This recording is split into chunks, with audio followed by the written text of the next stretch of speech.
চাদৰ পাঁচটা ছাদ হ'ব এইটো চাক এইটো হ'ল আপোনাৰ যিটো প্ৰিণ্টৰ বিম এইটো হ'ল ফাৰ্ষ্ট বিম ফাৰ্ষ্টত এইটো সেকেন্ড ফ্লোৰ এইটো থাৰ্ড এইটো ফোৰ্থ এইটো 5 আৰু যদি পাঁচতলা বিল্ডিং দিয়ে কলম কিমান সাইজৰ কলম দিব লাগে কলমত কিমান ৰড দিব লাগে সেই বিষয়ে আমি আজি ক'বলৈ ওলাইছো এতিয়া আপোনালোকে মোবাইলৰ স্ক্ৰিনত চাব মোৰ হাতত যিখন ড্ৰয়িং আছে এইটো 9টা কলমৰ ড্ৰয়িং আমাৰ ইয়াত আপোনাৰ 9টা কলম আছে ইয়াত আপোনাৰ কলম কিটা C1 C2 C3 এনেকে C9 লৈকে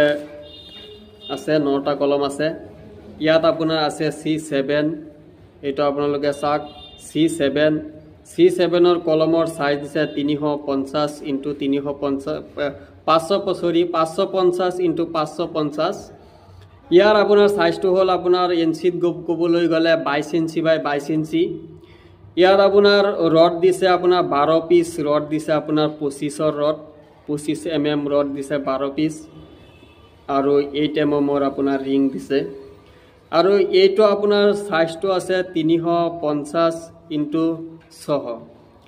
আমি যদি ইঞ্চিত ক'বলৈ যাওঁ তেতিয়াহ'লে 14 ইঞ্চি বাই আপোনাৰ 2 ফুট আৰু ইয়াত আপোনাৰ 12টা ৰড আছে আপোনাৰ 25 8 mm ৰিং এইটো পুছ আছে আপোনাৰ C4 আৰু C8 আৰু এইটো সাইজটো একেই ইয়াত 25 আছে 4টা 8 mm আছে আপোনাৰ 20টা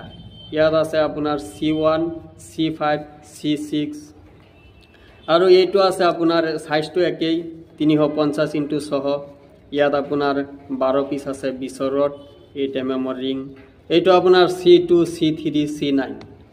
দিয়া 9টা কলম এতিয়া আপোনালোকে চাওক পাঁচতলা ফাউণ্ডেশ্যন দি যদি আপোনালোকে ঘৰ বনায় তেতিয়াহ'লে ৰড কিমান দিব লাগে এতিয়া পাঁচতলা ফাউণ্ডেশ্যনৰ আপোনালোকৰ তলৰ জালিটো কেনেকৈ দিব জালিটো কিমান দিব মই আগৰে